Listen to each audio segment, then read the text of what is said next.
Hoy arrancamos en directo en la Casa Libertad Jacaranda, un hogar que ha abierto sus puertas en Málaga capital para ayudar a mujeres que salen de prisión sin recursos y sin red de apoyo. Una casa que gestiona ProLibertas, que ya cuenta con experiencia con casa de acogida en Antequera y que ahora traslada a la capital esta iniciativa con la que también quieren servir de acompañamiento en el proceso de reinserción de estas mujeres. Hoy escuchamos en primera persona a una de las usuarias, una mujer que nos contará cómo sus problemas con el alcohol la llevaron a la cárcel y cómo ahora lucha por reinsertarse en la sociedad. Buenos días, es martes, es 27 de mayo, arranca Málaga aquí ahora. Ya saben que somos el magazín de la Televisión Municipal de Canal Málaga en el que cada día, de lunes a jueves, les acompañamos hasta la 1:15 de la tarde, pendientes de todo lo que ocurre en la ciudad. Hoy, justamente en estas 4 puntos en directo de la capital donde hay noticias. La primera de las imágenes de hoy nos llega desde el Ayuntamiento de Málaga, donde Eva Encina está a la espera de que a las 12:15 el alcalde de la ciudad, Francisco de la Torre, junto a la portavoz Elisa Pérez de Siles, ofrezca una rueda de prensa para hacer balance del Ecuador del mandato, balance de los 2 años de gobierno municipal que completamos esta mañana con la Confederación de Empresarios de Málaga, porque fíjense, a las 12 en el Salón de Actos de Unicaja, Javier González de Lara dará a conocer detalles del foro empresarial Nuevos Retos, Nuevos Escenarios. Manu García está hoy allí y nos va a contar los detalles. La otra historia de la mañana tiene que ver en este caso con una nueva edición del Digital Enterprise Show, una cita que se celebra en Málaga entre el 10 y el 12 de junio y de la que hoy se van a contar los detalles de una edición en la que se prestará especial atención a la inteligencia artificial. Y hoy escucharemos un testimonio de una de las mujeres usuarias de la Casa Libertad Jacaranda, destinada a acoger a mujeres que acaban de salir de prisión, que no tienen recursos ni apoyo económico y a las que la asociación ProLibertas ofrece una ayuda. Rocío Carrascal nos contará los detalles. Asuntos de martes que comienzan en el Ayuntamiento, donde en 15 minutos está previsto que comience la rueda de prensa en la que el primer edil, el alcalde de la ciudad, Francisco de la Torre, hará balance de los 2 primeros años de gobierno municipal. Eva Encina, buenos días. ¿Qué tal, Paula? Buenos días. Así es, a la espera estamos de que comience esa comparecencia que ofrece ante los medios de comunicación esta mañana a partir de las 12:15 de la mañana, según la agenda que nos tiene prevista ante los medios de comunicación, como decimos, el alcalde Francisco de la Torre y su portavoz de gobierno, Elisa Pérez de Siles. Han convocado a la prensa aquí en el Ayuntamiento, concretamente en el patio de Banderas, para hacer balance de los 2 primeros años de mandato municipal. Cabe recordar que mañana, 28 de mayo, se cumplen 2 años de esas últimas elecciones municipales, elecciones que devuelven la mayoría absoluta a Francisco de la Torre al frente del consistorio, al frente del gobierno de la Casona del Parque. No puedo contarte ni darte muchos más datos, Paula, pero sí entendemos que harán repaso del programa de gobierno, del nivel de ejecución que hasta ahora llevan cumplido. Podemos también entender que hablarán de capacidad presupuestaria, es decir, aquella parte del presupuesto que ya se ha ejecutado en estos 2 primeros años de mandato. Recordamos que ahora estamos ya en el Ecuador. A partir de este momento encaramos los 2 últimos años de mandato, por supuesto. Harán repaso también de esos proyectos con los que se presentaban a este nuevo mandato, a revalidar el alcalde Francisco de la Torre en aquellas elecciones últimas municipales, a revalidar la alcaldía del Ayuntamiento de Málaga, aquellos proyectos que ya han iniciado, proyectos que estarán también a punto de comenzar en estos 2 últimos años de mandato y, cómo no, la vivienda. Estamos convencidos de que va a resonar como el principal titular de estos 2 primeros años de mandato en el Ayuntamiento de Málaga.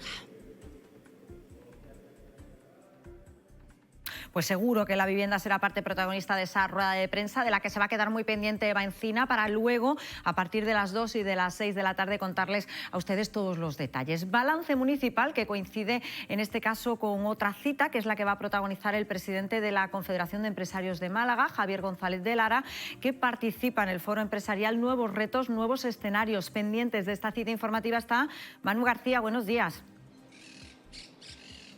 Hola, ¿qué tal? Buenos días, Paula. En tan solo unos minutos va a comenzar aquí en la sede de Unicaja el Foro Empresarial Nuevos Retos, Nuevos Escenarios. La organiza la Confederación de Empresarios de Málaga y se va a celebrar justo después de su Asamblea General Ordinaria. La encargada de dar el pistoletazo de salida va a ser su secretaria provincial, Natalia Sánchez, que le dará paso a una ponencia sobre la incertidumbre económica y una mesa redonda donde participarán 4 directores y directoras de empresas. Los encargados de clausurar este foro pues será uno de los CEOs de Unicaja y también el presidente de la Confederación de Empresarios de Málaga y de la Confederación de Empresarios de Andalucía, Javier González de Lara. Como decimos, comenzará a las 12:30 del mediodía y se hace bajo una premisa, indican desde la CEN, que a cuantas más empresas y más grandes, más avanza una sociedad. Encima se hace en un momento muy dulce en las exportaciones, puesto que han batido un nuevo récord con 850 millones de euros, lo que se traduce en un incremento del 5% con respecto al ejercicio anterior. Exportaciones, gracias Manu, que fíjense, lideran aquí en la provincia de Málaga el aceite de oliva y los productos del olivar. Hoy hablamos del campo, lo hacemos con Asaja, la Asociación de Jóvenes Agricultores, porque hoy nos acompaña su secretario general aquí en Málaga, Santiago Sánchez, con el que haremos balance de lo que llevamos de año y también previsión para el verano.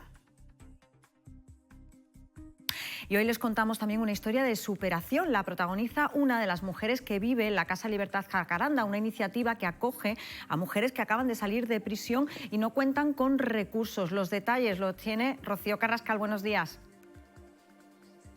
Buenos días, Paula. Buenos días, Málaga. Pues sí, estamos aquí en un espacio de acogida y también de esperanza, porque ha abierto en Málaga sus puertas la Casa Libertad Jacaranda. Está conducida por la Fundación ProLibertas y está destinada a mujeres que, tras salir de prisión, carecen de apoyo familiar o económico y buscan una segunda oportunidad para reinsertarse en la sociedad.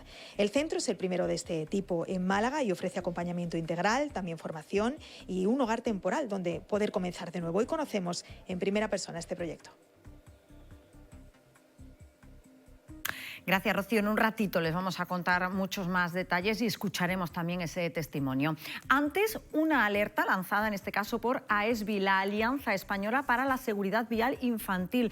Nos darán consejos para garantizar que los más pequeños viajen seguros. Lo haremos a raíz del trágico suceso de hace unas semanas en las que un menor de 2 años murió tras ser olvidado por su padre de acogida en un vehículo.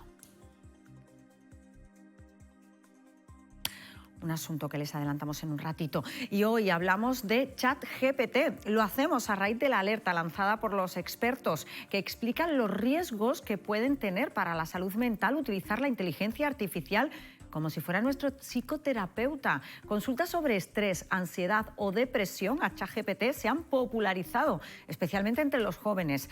Hablaremos con la psicóloga Noemí Álvarez, pero de momento les hemos preguntado a ustedes. ChatGPT para hacer terapia, eso es una idea que, aunque puedo entender que la gente esté muy desesperada, no veo nada bueno de ello. ChatGPT funciona a través de probabilidades. O sea, agarra información a lo Google y te va diciendo cada palabra según la probabilidad. No es una fuente psicológica de la que se pueda sacar algo para poder ayudarse. En ese caso hay que ir al psicólogo, al terapeuta o quien pueda ayudar.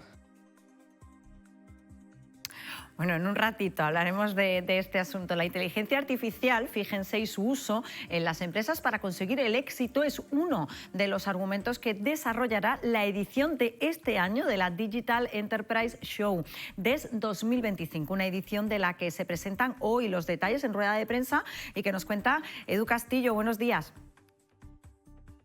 Buenos días, Paula. Pues nos encontramos aquí en el Palacio de Feria y Congresos de Málaga para la presentación del Digital Enterprise Show 2025, el mayor evento europeo en tecnologías exponenciales que se va a celebrar aquí mismo del 10 al 12 de junio. Durante las 3 jornadas que va a durar este evento, se van a reunir aquí más de 17.000 directivos y 400 firmas expositoras que han elegido la Costa del Sol para exponer sus innovaciones, entre otras cosas, en inteligencia artificial, analítica de datos o ciberseguridad.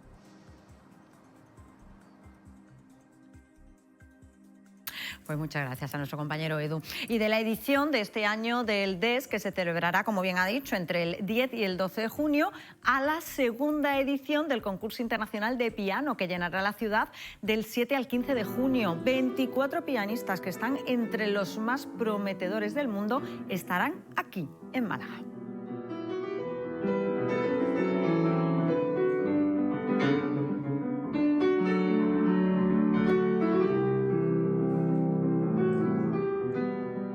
Y para contarnos los detalles vamos a hablar con él, con Pablo Amorós, que es el director y promotor de este concurso. Hoy, además, tendremos tiempo también de hablar con Mariano Rodríguez, alma mater de M de Mariano, que ha conseguido el título a la mejor ensaladilla rusa. Hablaremos con él para que nos cuente el secreto de este plato, que parece sencillo, pero, ojo, tiene su complejidad. Fíjense que es un premio, el de la mejor ensalada rusa, que se suma al de mejor gazpachuelo, que también lo tiene él. En un ratito le vamos a preguntar. Antes, como siempre, hacemos repaso por las diferentes portadas de los periódicos locales. Son las 11:40. Tenemos la portada de Diario Sur. Málaga alcanzará este verano el hito histórico de 26 trenes diarios de alta velocidad a Madrid. Una noticia, un titular que convive con la foto de portada. Es una historia, la historia de Romeo, que es el bebé guerrero, dicen nuestros compañeros de Diario Sur, con síndrome de Down, que será operado en Madrid de un grave mal hepático. Es la noticia, la historia con la que titulan nuestros compañeros de Diario Sur y que convive esta mañana, fíjense, con el Málaga Hoy, que titula, la foto de portada y el titular tiene que ver con el campo. Saben que vamos a hablar hoy con Asaja, le preguntaremos por este asunto. La rotura de una tubería en Cártama y un inicio tardío lastran los riegos en el Guadalhorce.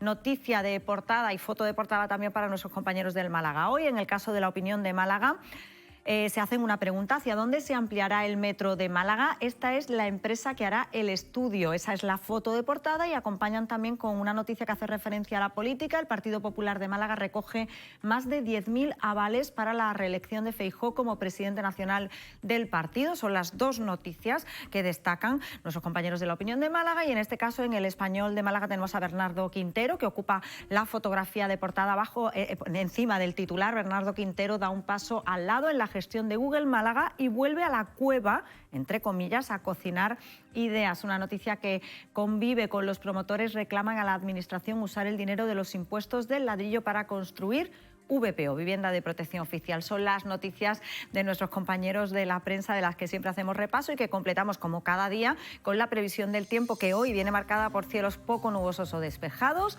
temperaturas mínimas sin cambios o en ligero ascenso, máximas que bajan. Hoy en la capital oscilamos entre una mínima de 7 y una mínima de 17 y una máxima de 27.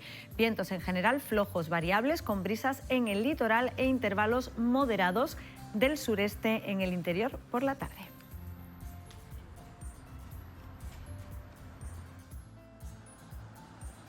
Previsión del tiempo, que saben que cada día acompañamos con la circulación por las carreteras de la capital. Hoy saludamos a Isabel Mancha, que se encuentra en el Centro Municipal de Control de Tráfico. Isabel, buenos días. Buenos días. ¿Cómo se circula a esta hora por las carreteras de la capital? Pues sin ningún tipo de problema. Las entradas y salidas son fluidas y sin problema, y en la zona centro pues tampoco tenemos nada que destacar. Niveles bajos y afortunadamente sin incidencia. Vamos a seguir recomendando el uso del transporte público. Pues muchísimas gracias, Isabel. A vosotros.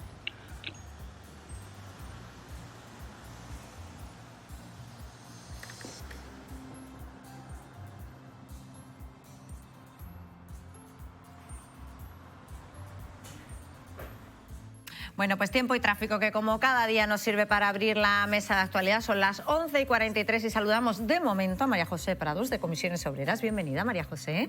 Gracias. Buenos días. Más. Encantada. Y digo de momento porque tenemos a Pepe Seguí, lo que pasa que está llegando, sí. Como digo yo. Le están poniendo micros y en unos minutos estará aquí con nosotros. Les cuento ahora que la Viñuela ya ha empezado a desembalsar agua para riego agrícola dentro de la campaña de riego, que se extenderá hasta el 30 de septiembre. Para hacer balance de los primeros meses del año en relación a la agricultura y al campo malagueño, tenemos esta mañana a Santiago Sánchez, que es secretario de Asaja Málaga. Bienvenido. Buenos días. Buenos días, Santiago. ¿Qué balance podemos hacer, o qué balance hace Asaja, mejor dicho, de estos primeros meses del año? Bueno, pues estos primeros meses del año el balance que tenemos que hacer es positivo 100% porque arrastrábamos de 4 o 5 años de una sequía muy severa, teníamos pantanos y embalses que prácticamente estaban a cero de agua y teníamos un problema y una crisis de agua que si se llega a extender un año más, pues no sabríamos cómo habría acabado el campo malagueño. Gracias a Dios, tras estas danas, que aquí no hemos sufrido los daños que en la zona de Valencia se ha sufrido, que tenemos que hacer un balance positivo de esas lluvias, de esas danas que han caído en la provincia, pues se han acumulado agua en los acuíferos, se ha acumulado agua en los pantanos que teníamos prácticamente a cero, han pasado un 50%, como puede ser de la Viñuela, el Conde de Guadalhorce lo tenemos al 100%, y tenemos agua para riegos con la dotación que a día de hoy nos han puesto y que se ha empezado a desembalsar en la Viñuela, y los regadíos aquí en el Guadalhorce están teniendo algún problema por algunas roturas puntuales. Lo hemos visto, pero se trata de un problema puntual. Son cosas puntuales, pero este verano vamos a poder regar y nuestros cultivos se van a poder desarrollar con normalidad. No podemos echar las campanas al vuelo de que aquí se haya acabado la sequía, porque la situación que tenemos a día de hoy es de falta de agua y tenemos que seguir reclamando a la Administración pues infraestructuras hidráulicas para poder hacer trasvases de agua y que cuando en un pantano o en una zona llueve, pues este agua no se, porque se llena un pantano o cualquier situación similar, no se vaya al mar, podamos llevarlo a otros pantanos y poder tener agua almacenada tanto para consumo humano como para la agricultura. Esto es muy importante, ¿eh? Porque decíamos y lo hablamos antes de empezar con la entrevista, ha llovido, tenemos agua, pero ojo, seguimos con estrés hídrico. Pepe Seguí, bienvenido, buenos días. Muchas gracias, igualmente, buenos días, gracias. Que viene corriendo, además, literalmente corriendo. Un poquito los tapones típicos para llegar aquí, no es fácil desde el otro lado de la ciudad. Hay la movilidad que se nos ha quedado como otra de las asignaturas pendientes que tenemos en la ciudad.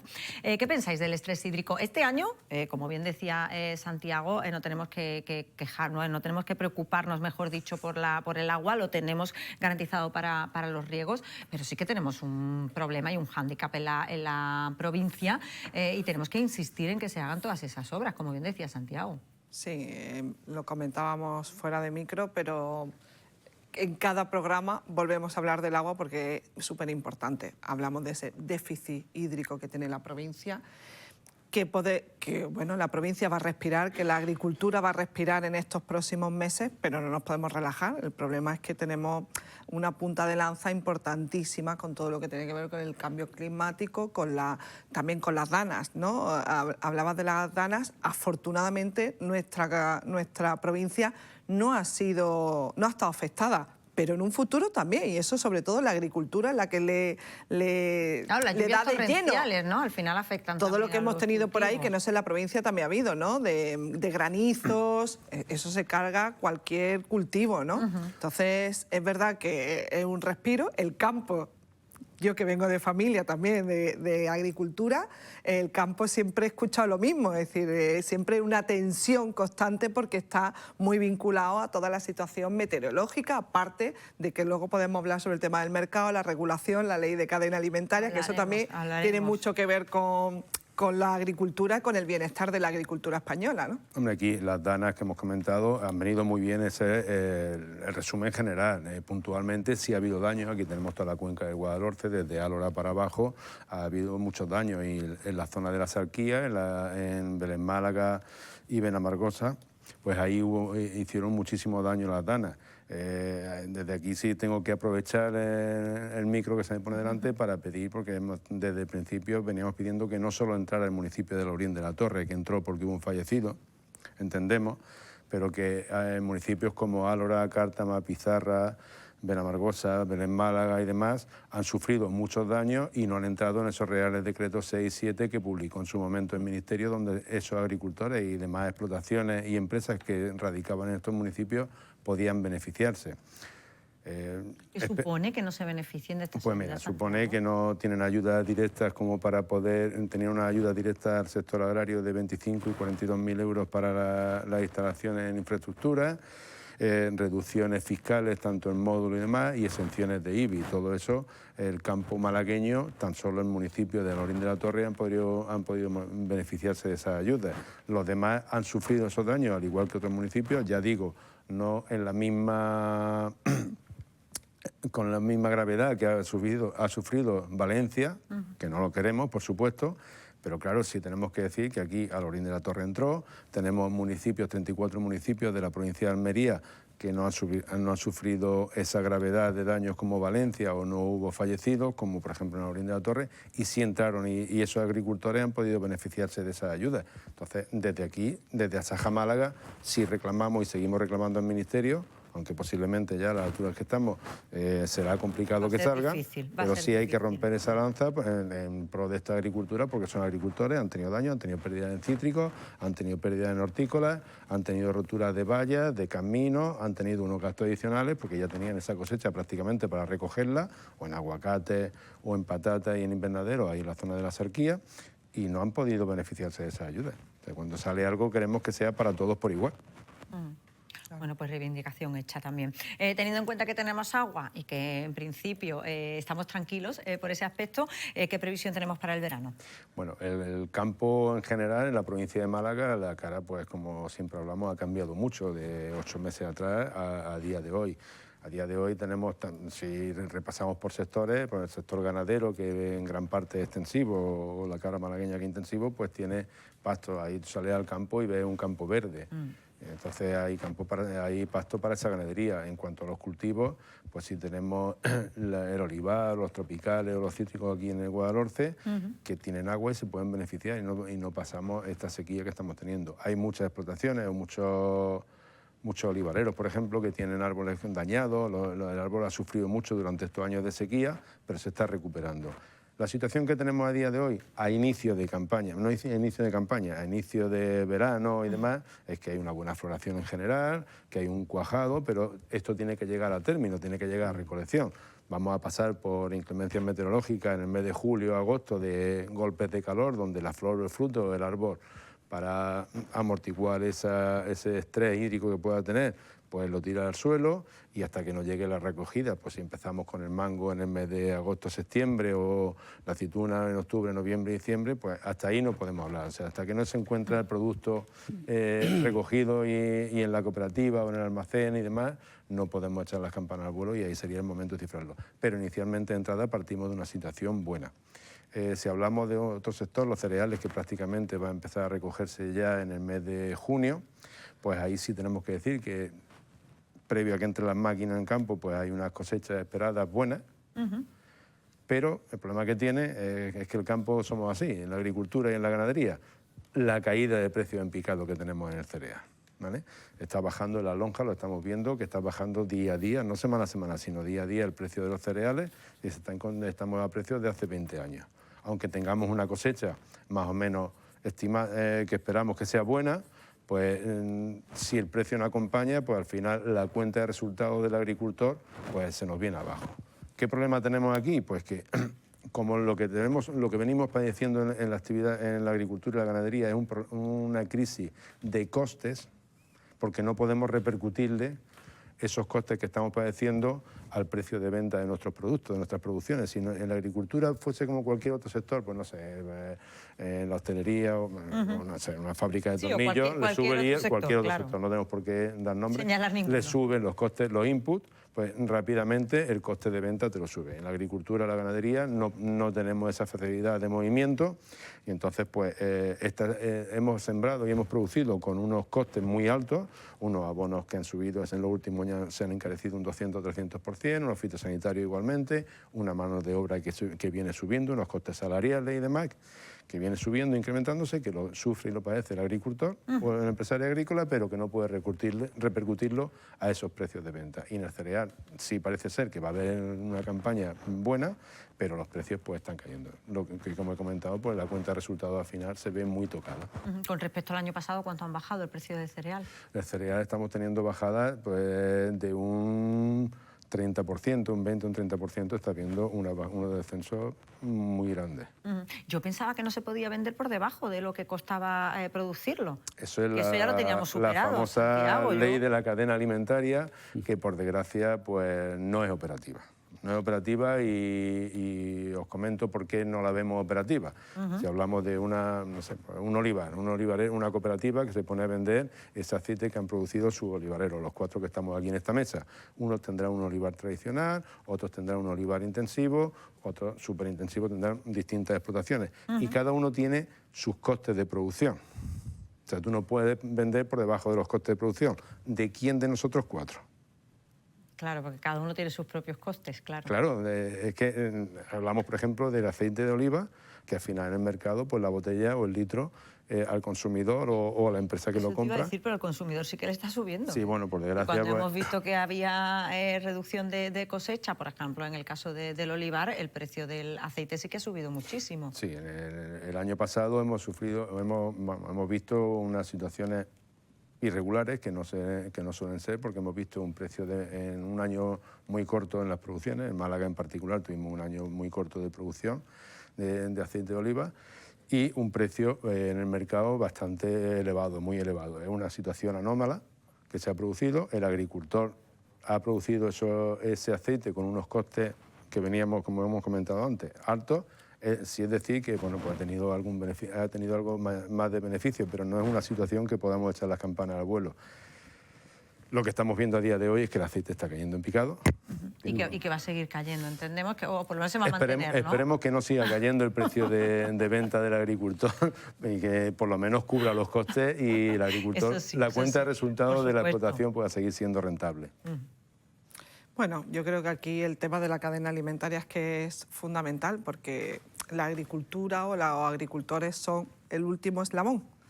Y claro, hay un incremento de costes que luego lo padecemos el consumidor. Yo creo que hay 2 esquinas, ¿no? Sí. Hay un pico que es el agricultor y un pico que es el consumidor. Y realmente el problema está en los intermediarios. Y creo que en medio de todo eso hay un incremento o unos beneficios que bueno, se puede discutir mucho, ¿no? Pero estamos hablando de cómo las grandes cadenas alimentarias, supermercados, vinculan mucho a los agricultores y hemos visto, pues eso, cómo son capaces de tirar por debajo los precios, cambiar a mitad de la partida un poco también los precios, que eso también vincula y hace daño al agricultor. Entonces, yo creo que ahí, no lo sé Santiago lo que opina, pero creo que el tema de las inspecciones, el tema de las sanciones, tiene que ser la vía esa un poco de más inspecciones, de cuidar y de mimar un poco más nuestro campo y de hacer cumplir no sé, que la ley puede tener sus deficiencias, pero creo que no se está cumpliendo al índice en el que debería cumplirse. La ley no se está cumpliendo y tal como está diseñada, creemos que será complicado que salga. Aquí a la hora de que haya un diferencial o que ese diferencial se acorte desde los precios que se le pagan al agricultor a los precios que van al consumidor, pues interviene mucho, desde la ley de la cadena alimentaria, desde la entrada de productos de terceros países que no entran con las mismas condiciones de producción que se producen aquí en España, ¿vale? Las famosas cláusulas ¿Pero eso se está espejo. controlando? ¿Hay inspección sobre eso?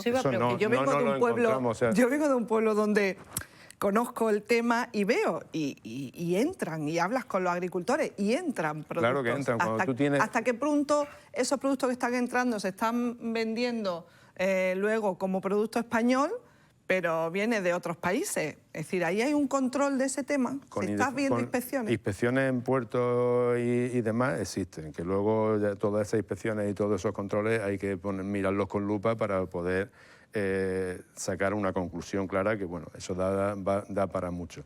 Pero ¿qué problemas tenemos? Pues que cuando aquí estamos en plena producción de una naranja, de un aguacate, de cualquier producto que va del campo a la mesa prácticamente, pues nos están entrando producciones de terceros países que se han producido en condiciones, en una competencia desleal con respecto a la nuestra, porque si yo en la agricultura, al agricultor, cuando va a echar un producto fitosanitario, un herbicida, una calicida o cualquier otro producto... Una calidad altísima, claro. Tiene unos productos que no los puede aplicar, perfecto, pero lo que no vale es que ese mismo producto, que tiene unos precios asequibles, más baratos y demás, lo estén aplicando en un tercer país y al final la naranja, el tomate, pues nos lo encontramos en el lineal del supermercado a un precio inferior al nuestro. Cuando la cadena de distribución va a comprar, ¿dónde compra? Pues donde lo ponen más barato, donde se lo ponen más barato. Los costes salariales, alta en seguridad social, prevención de riesgos laborales, nóminas y demás. O sea, nosotros desde el campo, el sector agrario, no está en contra de pagar un sueldo al agricultor, como cualquiera, si va a cualquier sitio. Lo que ocurre es que nosotros estamos viendo que nuestros costes, por ejemplo, salariales, están subiendo día a día.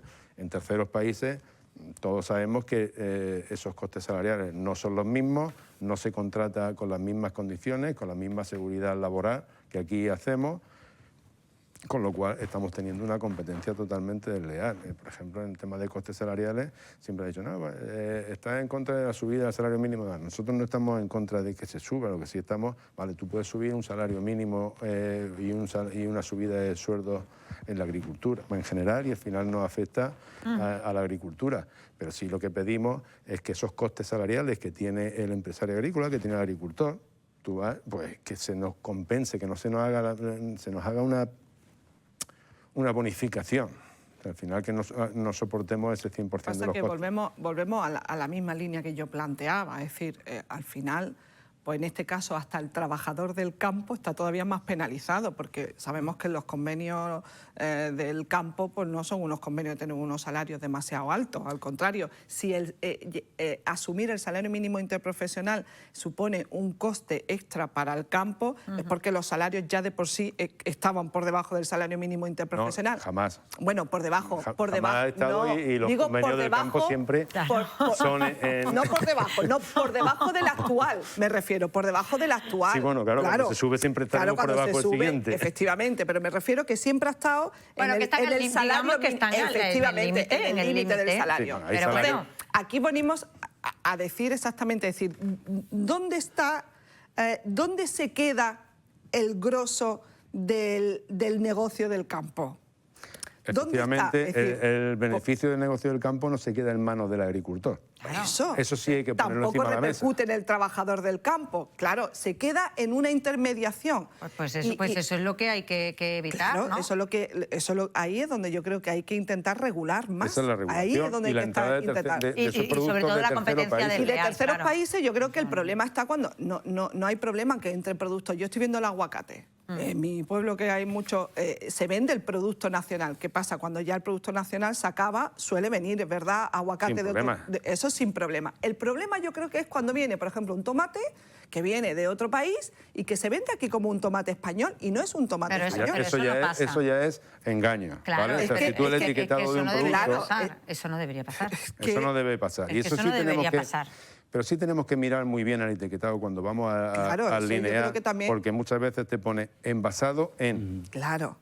Que no es lo mismo que origen. Claro, que origen. Una cosa es que sea envasado en Andalucía, en Málaga, en el País Vasco, donde sea, y otra cosa es el origen, que te vienen chiquitito y que te ven negro para buscarlo. Pepe, estás muy callado. No, porque el tema de la agricultura no es un tema que yo conozca demasiado, aunque sé que la agricultura es un tema muy difícil. Yo vengo de familia de agricultores, mi padre era agricultor y la verdad es que siempre recuerdo en mi infancia las quejas continuas. Pero sí alguna reflexión respecto al principio de la conversación respecto al agua, que en esto, como soy urbanita, pues sí puedo hablar más. Es evidente que el campo sufre de situaciones cíclicas, que no creo que haya un cambio tan profundo climático, sino que son situaciones críticas que se van produciendo. Los que somos muy mayores podemos ya un poco ponderar todo esto. Pero como reflexión en ese sentido del agua, creo que más que en la reflexión de los embalses y el agua que hay, yo creo que donde se va el agua realmente, donde se nos escapa el agua, es en las ciudades, en los escapes de las infraestructuras que las ciudades tienen. No sé bien, porque sería frívolo decir el porcentaje de agua que se pierde, porque he leído muchísimo sobre esto, pero es un porcentaje alarmante el agua que se pierde. Y por otro lado, el agua que se tira o el agua que se malusa, porque tenemos un concepto del agua como un elemento muy barato, terriblemente barato, cuando es un elemento que no digo que cueste igual que el aceite, pero que no puede mal usarse de esa manera. Por eso yo cuando veo los embalses llenos me da mucha alegría, pero también me preocupa mucho de que el problema no es tanto esos esas situaciones de ciclos de agua que siempre van a existir y realmente es un tema profundo que no quiero meterme porque no soy un especialista, pero sí creo que son momentos cíclicos, pero está en la pérdida del agua que se produce en las ciudades y el malgasto que se hace del agua. Respecto a la agricultura, una última reflexión. Creo que también el proceso de industrialización de la agricultura es importante. Por ejemplo, Almería, con toda su industria, lo que ha hecho ha sido que los agricultores se unieron, montaron grandes cooperativas que tienen una potencia, yo te diría que es una potencia en Europa fantástica. Yo me quedo muy impresionado cómo han sido capaces de lograr cooperativas y eliminar la intermediación, al menos en parte eliminarla respecto al agricultor que no está industrializado y que está sujeto precisamente a esos intermediarios. Y yo creo que a la agricultura le queda un proceso de industrialización para eliminar el costo de la intermediación, que es donde está el gran drama. No, es una opción y se viene haciendo, se vienen uniendo las cooperativas. Con el mundo cooperativismo al final lo que se trata es de concentrar la oferta para poder negociar un precio más digno para esa agricultura. Ahí donde estaba cuando hablábamos de ley de cadena, es que cuando tú concentras muchos agricultores, ¿quién es el guapo que pone el coste para cada uno de ellos? Sí está claro que la agricultura tiene que tratarse, mecanizarse, informatizarse, meterse en las nuevas tecnologías. Ojo, que ya está, que muchísimas explotaciones están ahí. Tenemos inteligencia artificial, tenemos sensores de riego, tenemos unos regadíos por goteo que te hacen una optimización del agua. Aquí de lo que se trata es de no malgastar, ¿vale? Entonces, cuando más eficiente sea ese uso del agua en la agricultura y en cualquier otra actividad económica, más beneficios vamos a tener y más podemos utilizar ese agua para otros sectores o para el mismo nuestro. ¿Qué es lo que tenemos con el agua? Lo que has comentado. Se pierde agua en las ciudades grandes o pequeñas, por esas infraestructuras que se quedan obsoletas, que tienen rotura y demás. Pues hay muchos ayuntamientos que sí tenemos constancia que han hecho mediciones y estudios del agua que entra, la que factura y la que se queda. La diferencia. O sea, ahí y obras se están llevando a cabo también. Yo, por ejemplo, conozco las del Ayuntamiento de Málaga y las que se hacen en este sentido. Que quería yo hacer una pregunta antes de despedir a Santiago por la cantera. ¿Tenemos jóvenes que se quieran dedicar a la agricultura?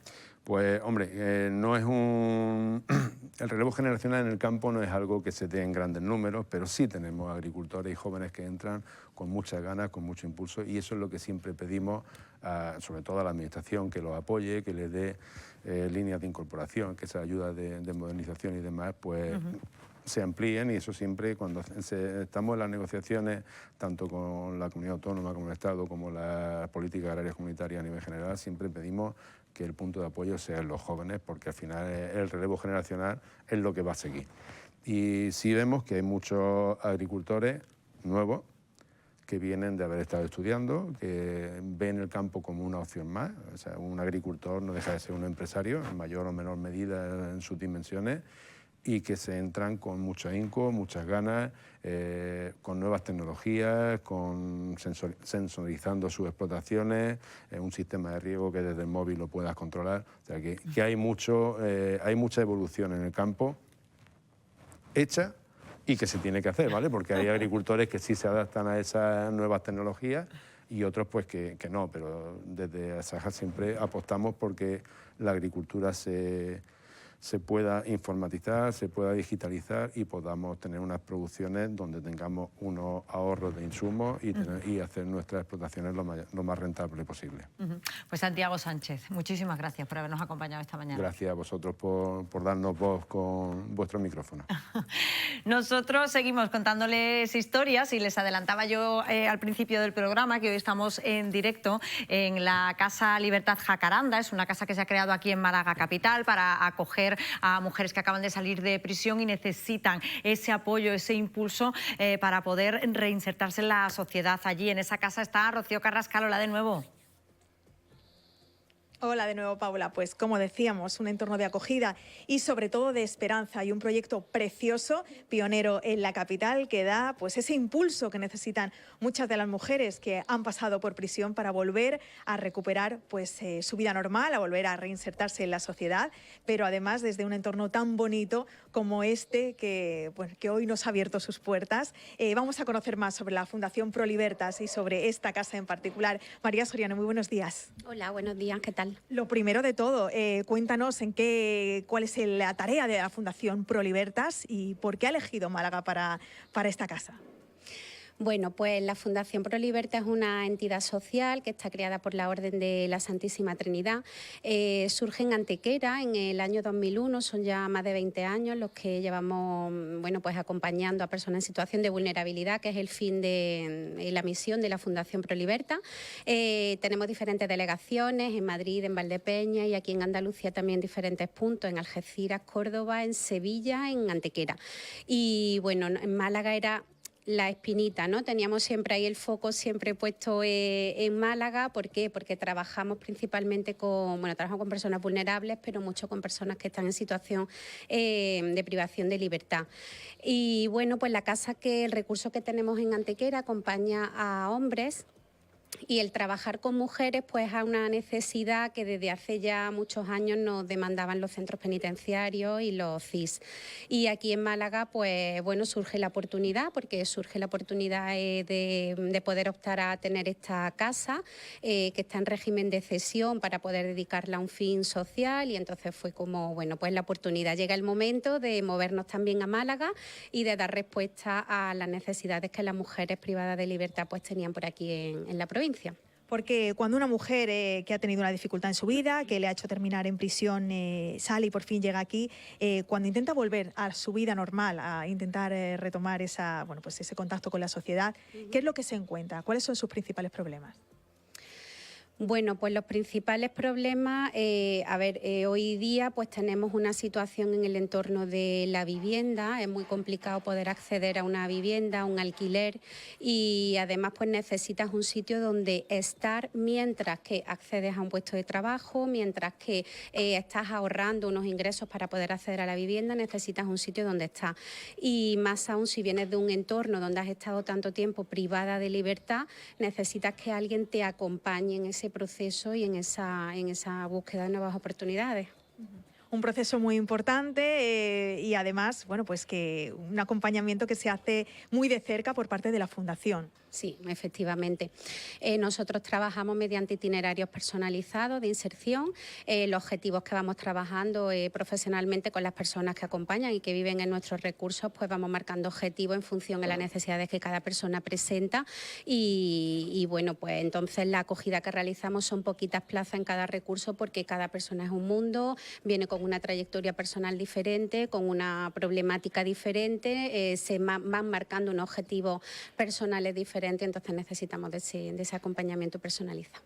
Y cuando llegan a esta casa tan bonita, esas mujeres, la primera persona con la que se encuentran en la puerta, la que les abre esa puerta y la que les acoge con todo su cariño es Paula. Paula es la encargada de la casa. Hola, Paula. Muy buena, ¿qué tal? ¿Cómo es el proceso de selección de estas mujeres?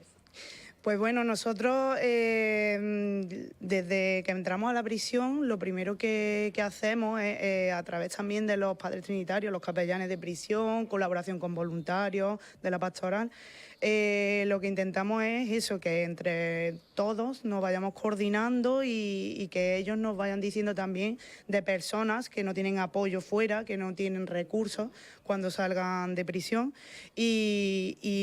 La primera toma de contacto es siempre ver la tipología de delitos, la persona que necesita, que vamos a trabajar, porque muchas veces necesitan trabajar cosas antes de quizá una acogida. No es directamente la acogida lo que necesita, a lo mejor un trabajo previo con adicciones, un trabajo previo con otro tipo de cosas psicológicas, o que quizás nosotros en ese aspecto no podemos, pero hay otra forma de hacerlo antes de la acogida. Entonces, una vez ya vemos, yo me siento con ellos, hacemos entrevistas, pedimos informes al centro penitenciario, a los trabajadores sociales y que trabajamos mucho en conjunto. Vamos acompañando desde dentro hasta afuera. Encontramos aquí a mujeres que ya están en libertad y también a mujeres que están de permiso, ¿no? Efectivamente. Desde prisión, como vengo diciendo, vamos acompañando para esos permisos penitenciarios que van pasando aquí y son como, empiezan en 3 días, 4, y luego van saliendo 6 días cada mes, mes y medio o 2 meses. Y una vez ya pasan a 3er grado, van saliendo todos los fines de semana y más adelante, cuando ya tienen la libertad, pues van a estar ya más tiempo aquí. Sí. Hasta ahora, ¿cómo está siendo la experiencia? ¿Cómo está siendo, bueno, pues la reacción de esas mujeres que llegan y se encuentran en este sitio tan bonito? Pues la verdad, ella es muy agradecida, muy contenta de poder tener esta oportunidad. Ella siempre nos agradece mucho y nos avalan eso de que, bueno, que se han encontrado sin nada y que nosotros les hemos dado la oportunidad. Y en realidad, bueno, también nos están dando a ella una oportunidad para acompañarla y conocer y aprender, ¿no? Que muchas veces también aprendemos nosotros de ella. Pues muchísimas gracias, Paula, muchísimas gracias, María, y muchísimas gracias a un testimonio que vamos a ver también a lo largo del programa. Es una de las usuarias de este centro que ha tenido pues la inmensa amabilidad y generosidad de querer hablar con nosotros, de querer contarnos pues qué le llevó a ella a prisión y cómo ha sido esa salida y cómo está siendo esa vuelta a la sociedad. Lo hemos hecho con mucho cariño y aprovechamos de nuevo pues para agradecer a esa usuaria que ha sido tan generosa con nosotros. Lo vamos a ver a lo largo del programa.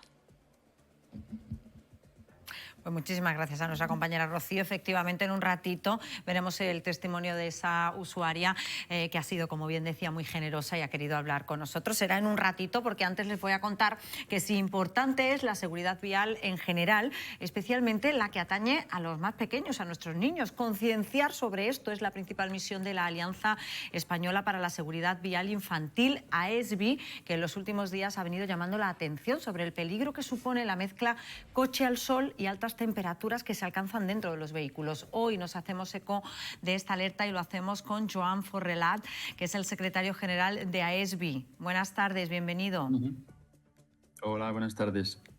Joan, ¿cuáles son los principales objetivos de AESVI para este año? Bueno, estabais comentando precisamente este hecho, el problema que nos viene ahora con el calor, el problema de la temperatura, de las altas temperaturas que pueden llegar a alcanzar un automóvil en el sol. Este es un problema que se nos viene encima, que nos acerca. Lamentablemente hubo un caso reciente de olvido de un niño dentro de un automóvil. No es que sean casos muy frecuentes, pero desgraciadamente son muy dolorosos. Nosotros tenemos muchos frentes, digamos, en la Alianza pues trabajamos con distintos objetivos. El principal, desde luego, es conseguir una mayor seguridad para nuestros niños en la carretera, pero desde luego hay distintos puntos en los que estamos trabajando. Recientemente, por ejemplo, hemos estado realizando 2 estudios, diría principalmente los más importantes en los últimos 3 años. Un estudio fue el problema de las sillas de segunda mano y el segundo estudio fue el problema de la compra de sistemas de retención infantil en portales extracomunitarios online, en estas plataformas que conocemos todos.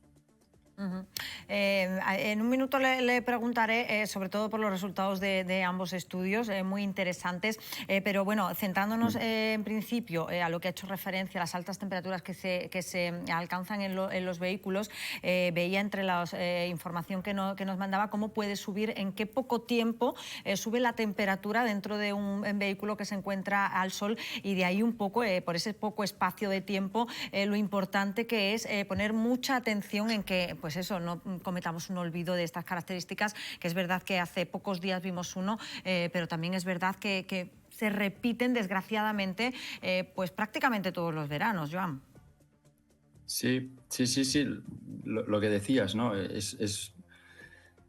Parece que no pueda ser posible, pero es que son casos que suceden. Nos olvidamos a un niño dentro del automóvil o lo dejamos pensando que vamos a dejarlo un par de minutos solo para hacer un recado. Muy rápido vamos a dejar al niño dentro porque está durmiendo, por la circunstancia que sea. Pero esto es muy peligroso, muy peligroso. Tenemos que tener en cuenta que en tan solo 10 minutos un automóvil al sol puede subir su temperatura interior en 10 grados. Pero es que en 30 minutos, en tan solo 30 minutos, este mismo automóvil puede llegar a 50 grados en su interior, en tan solo 30 minutos. Es es fácil pensar que voy a hacer un recado, que voy a salir un momentito, va a ser nada, un momento. No, esto bajo ninguna circunstancia debemos hacerlo nunca. Jamás debemos dejar al niño dentro del automóvil solo, jamás. Bueno, pues yo me quería además que lo contara Joan, porque es muy importante poner la atención en lo peligroso, ¿no?, que supone, pues eso, unos minutos, lo que nos puede parecer unos minutos que no tiene importancia cuando el vehículo está al sol. AESBI, hacía referencia a Joan, tiene un estudio sobre el uso y el envejecimiento de los sistemas de retención infantil también, las típicas sillitas para los niños. Yo le quería preguntar más detalles, que nos contara más detalles, sobre todo sobre las conclusiones a las que llegó ese estudio. Bueno, nosotros de hecho ya teníamos conocimiento de estos peligros, pero lo que queríamos era hacer una demostración científica de lo que estaba sucediendo y del peligro que podía acarrear comprar una silla de segunda mano. Las sillas pierden propiedades con el tiempo. Y es muy difícil que sepamos la historia de una silla que se vende en un portal de segunda mano, y esto es muy importante. Fíjate, nosotros hicimos un estudio donde compramos en distintos portales de segunda mano una serie de sillas. Hicimos un análisis en un laboratorio, en el laboratorio oficial de aquí en España, en Idiada, y lo que hicimos es repetir la prueba de homologación con la cual en su día estas sillas fueron homologadas. Pues el 90% de estas sillas, el 90%, no pasaron el test. Y algunas de ellas, el 30% de estas sillas, con un comportamiento extremadamente peligroso. Esto quiere decir que es muy, muy desaconsejable esta práctica. El no conocer la historia, no saber en qué condiciones se ha almacenado, se ha guardado esta silla. Perder también, un tema importante, las instrucciones de la silla, las instrucciones de montaje. Hay muchos errores en instalaciones, muchos de los problemas son por errores en instalación de las sillas. Es muy, muy, muy importante que tengamos en cuenta que el sistema de retención infantil es esencial para la seguridad de nuestros niños. Es esencial. No debemos reparar.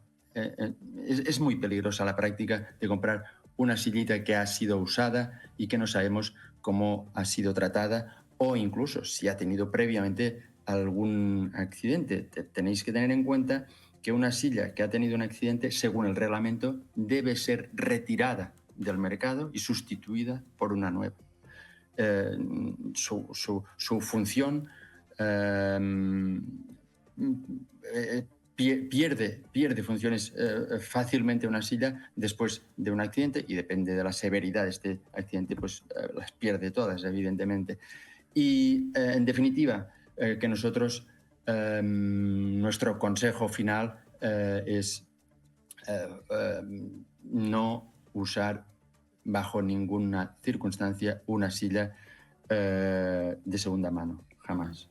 Bueno, parece lógico, ni de segunda mano, Joan, ni estas que se venden en plataformas, lo hemos dicho, plataformas, en fin, que no sabemos de dónde pueden venir, ni los sistemas. Claro, entiendo que no, tampoco se puede comprobar, ¿no?, que esa silla ha sido probada en las circunstancias o con las garantías, ¿no?, que ofrece una que compremos en este caso en una tienda homologada.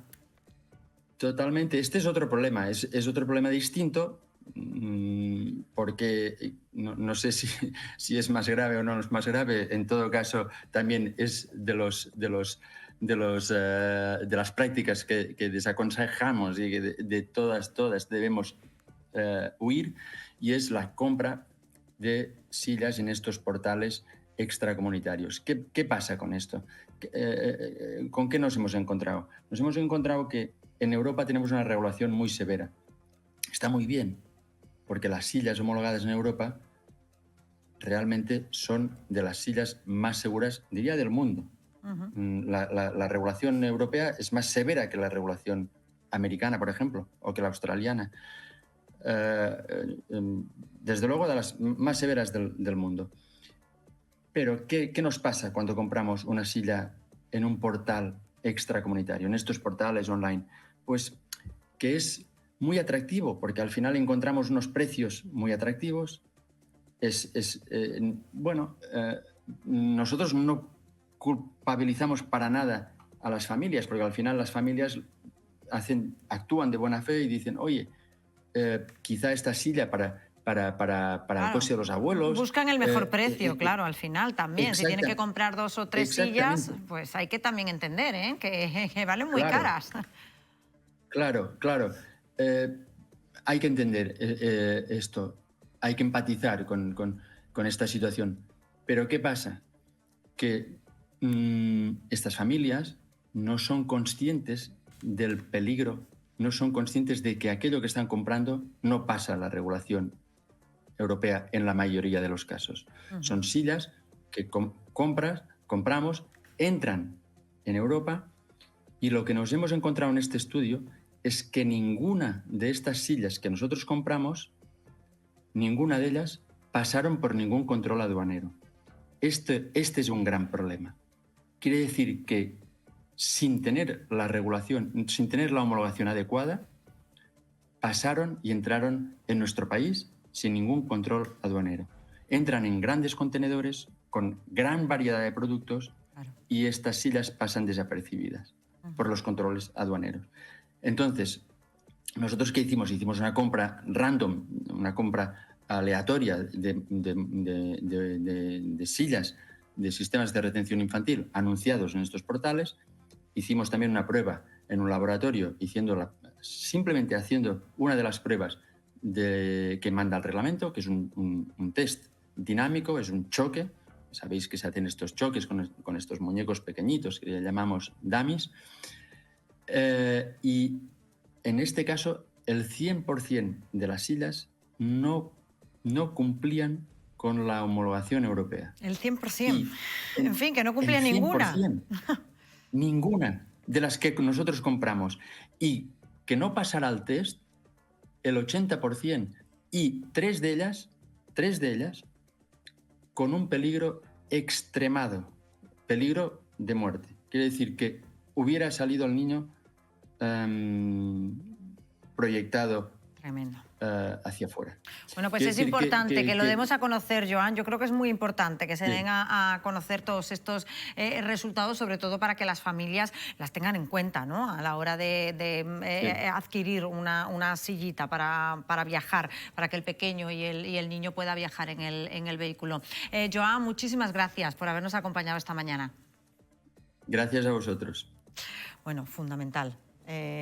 Buscar una silla con seguridad, claro. Decía Joan, hombre, hay que entender, hay que ser empático, hay que entender a las familias. Si hay que comprar 2 o 3 sillas, es un dineral, pero ojo, que no esté reñido con la seguridad. Sí, pero antes hablábamos de que los tomates de fuera eran mucho más baratos que los de dentro. Ahora me entero que las sillas que vienen de fuera son más baratas que las de dentro. Más baratas porque no han pasado ningún tipo de control. Entonces algo está ocurriendo que no entiendo. O somos demasiado excesivos en nuestras normativas europeas. A ver si vamos a tener que poner los aranceles como Trump, ¿no? A lo mejor uno hay que preguntarse por qué en los últimos 10 años han salido no sé cuántos miles de normas para fabricar las cosas y esto está encareciendo los precios. Para fabricarlas aquí, claro. Claro, o con las normas que nos obligan. No, es que coincide con lo de antes.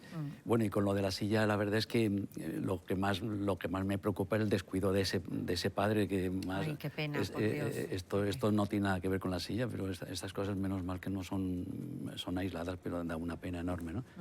Pero igual ocurre, Paula, también con los veranos, con las piscinas privadas también. El tanto por ciento de niños que se ahogan. Y ahí sí que hay una responsabilidad grande de quien tiene la tutela del niño, ¿no? Es decir, que no, es que en las piscinas no se puede uno despistar ni un minuto, con los niños cuando no saben nadar. Tendríamos que hablar de las tutelas de las responsabilidades de quien ha decidido traer un niño y no de la calidad de la silla. Uy, qué tema, Pepe, uy, qué tema. Ese no terminamos en toda la mañana. Yo os voy a hacer una pregunta. A ver, ¿usaríais ChatGPT para plantearle una, no sé, consulta tipo psicológica? A ver. No. A ver, porque mira, esto... oye, los médicos, hablando con los médicos, bueno, pues amigos, familiares que son médicos me decían, bueno, esto del doctor ChatGPT es como el doctor Google. Sí. Dice, muchas veces nosotros estamos en consulta y llega ya el paciente diciendo, mira, tengo tal, porque me lo ha dicho Google. He metido todos mis síntomas en Google y me ha dicho esto. Claro, ahora está pasando un poco también con ChatGPT. Sí, lo que pasa es que lo del chat que tú dices realmente no deja de ser un instrumento. Además, me quedo mucho más tranquilo porque ya me han informado gente que sabe de esto de algunas aplicaciones en donde se detecta la trampa. Y por esto es muy peligroso usarlo, porque si tú me haces un informe con las apps estas de inteligencia artificial, te lo filtro, pero vamos, es un filtraje de unos 5 o 6 segundos y te puedo denunciar por estafa, porque el informe que hemos hecho es falso. Es decir, que yo... Existe, claro, esa tecnología existe, también. existe, pero vamos, te metes ahí y te metes en Google y Claro, te da un sinfín de aplicaciones donde tú... Porque, hombre, también es una cosa que tengamos que llegar a vigilar los informes para ver si son falsos. Bueno, no deja de ser muy distinto a las noticias cuando te llegan. Sí, bueno, y hay mucha gente que no lo hace, ¿eh? Y hay mucha gente que no lo hace. Que se cree lo primero que le Precisamente mandan. Pepe hablaba anteriormente con el tema de las sillas, del tema de la regulación. Si tenemos un exceso de regulación en Europa, a mí me parece que me siento más segura viviendo en un país donde tiene una regulación que por lo menos me cubre... que mínimo que la seguridad alimentaria o la seguridad... Regulación sí, pero tiene que haber un equilibrio, María José. Claro, tiene que haber un equilibrio, pero entonces, ¿qué hacemos con el ChatGPT? Bueno, eso es lo que yo pregunto. Es que en el caso del ChatGPT no hay ninguna regulación, porque todo ha ido mucho más rápido que la regulación. Claro, pero el tema está en que si regulamos, siempre estamos en un exceso de regulación.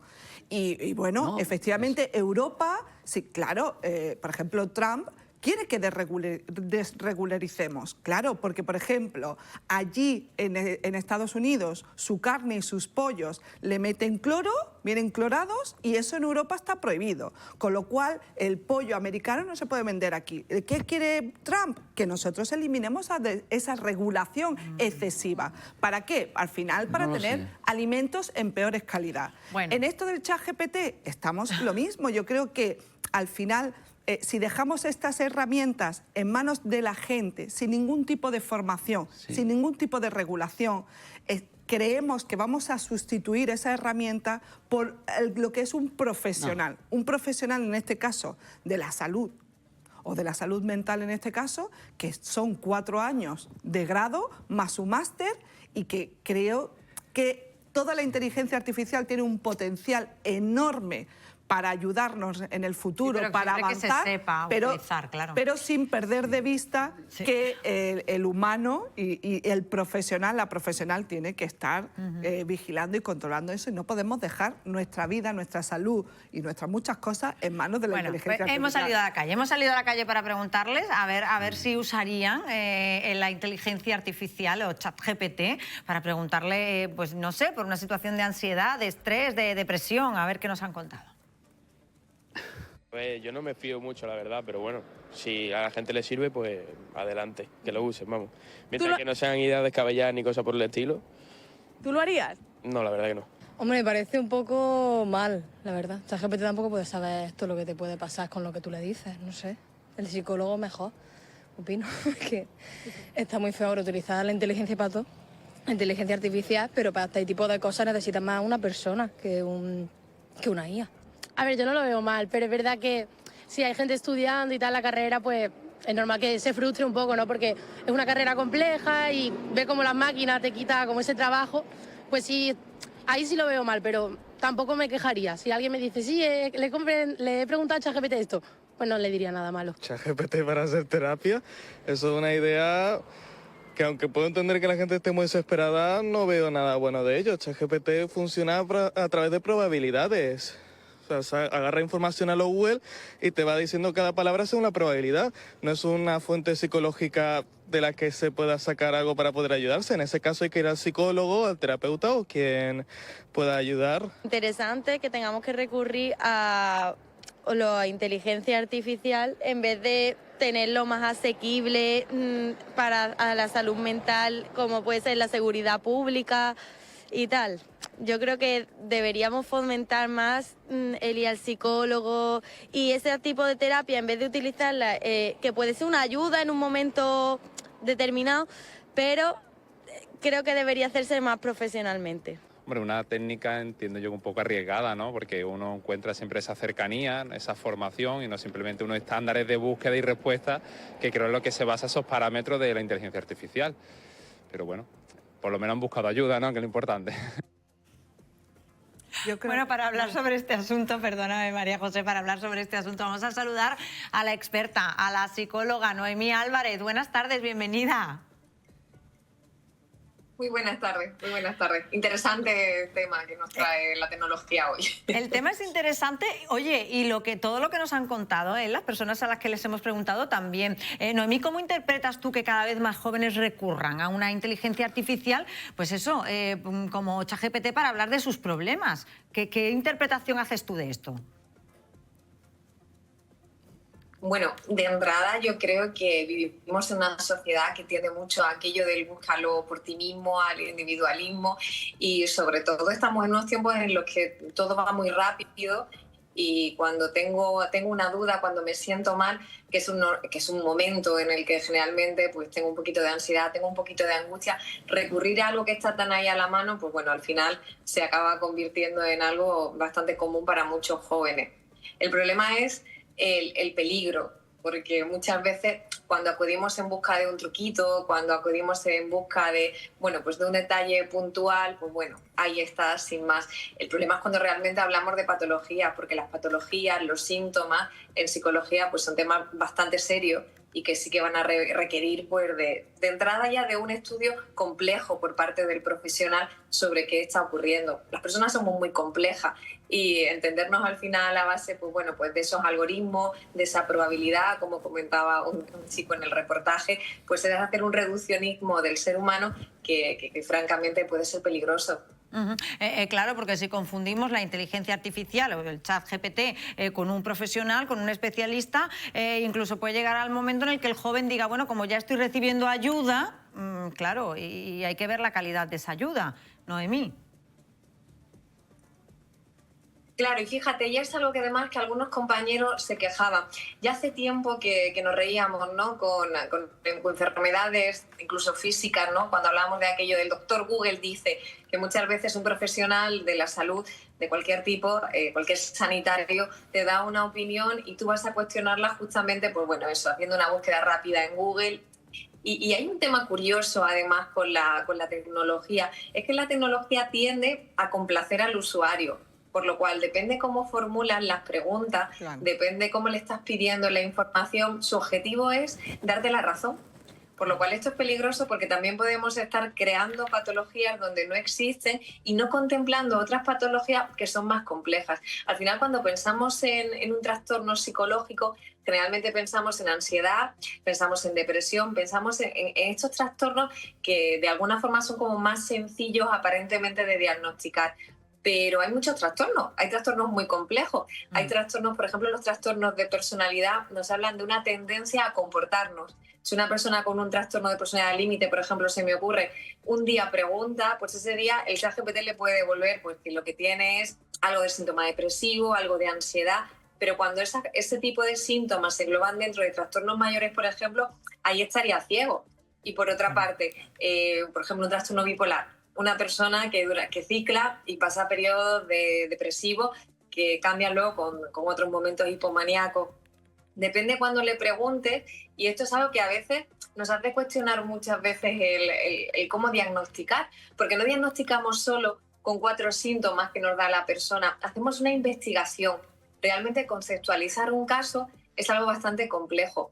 Por otra parte, las personas no quieren mentir y su objetivo no tiene por qué ser mentir, pero a veces no son conscientes incluso de a dónde puede estar llegando la gravedad de su trastorno. Los trastornos de personalidad, por ejemplo, decimos que son egosintónicos. Quiere decir que la persona de alguna forma piensa que es así y no ve la patología, solo acude a consulta pues cuando hay algo que realmente le está perjudicando mucho en su día. Volvemos a estar ciegos en este sentido. Y luego ya no solo conceptualizar, me preocupa la parte del tratamiento. A veces las personas pensamos que acudir a un profesional de psicología es hablar con alguien, y no es hablar con alguien. Necesitamos un profesional que estudia lo que hablamos, que investiga, que a veces coge información también de tu no verbal, de lo que tardas en responder, de la dificultad que te está generando hablar de determinados temas, y son como pistas para ir generando pues ese diagnóstico más completo. Y cuando pasamos al tratamiento, pues igual, no hablamos de una técnica, no hablamos de un principio que nos funcione a todos. Los seres humanos somos muy complejos. Leía el otro día que somos arte, ¿no? Que somos al final un conjunto de variables que tiene que ver con biología, tiene que ver con psicología, tiene que ver con la sociedad, con las vivencias, con el aprendizaje. Entender todo esto también nos habla de que no hay dos diagnósticos iguales. Dos personas ante el mismo cuadro clínico pueden estar enseñándonos características muy distintas. Y ahí está la pericia del profesional, que no solo ha estudiado sus años de carrera, no solo ha hecho su especialidad, también se ha supervisado, también habla con compañeros, también continuamente tiene que estar aprendiendo, reciclándose para poder hacer bien un trabajo que en suma habla de la salud de la sociedad. Hombre, parece lógico, ¿no? Yo creo que aquí hay un problema, no sé si Noemí, hay una de las chicas que ha hablado que lo ha planteado, y creo que también se puede trasladar al tema anterior que estábamos hablando, del tema de las sillitas de seguridad. Yo creo que hay un problema de que la gente, si no puede llegar a final de mes, no puede permitirse irse a una terapia si no se la está ofreciendo un sistema público. La gente joven cada vez está teniendo más dificultades porque para las familias son muchas las cargas, y no puede ser una carga más el psicólogo, por ejemplo. Es que estamos hablando que a lo mejor una terapia, una consulta al psicólogo, no sé por cuánto rondará, Noemí, pero estamos hablando de 50, 60, 70 euros cada sesión. Y afortunadamente quienes no lo hemos podido permitir, es un lujo, pero hay muchísimas familias y mucha gente joven. ¿Esto qué está haciendo?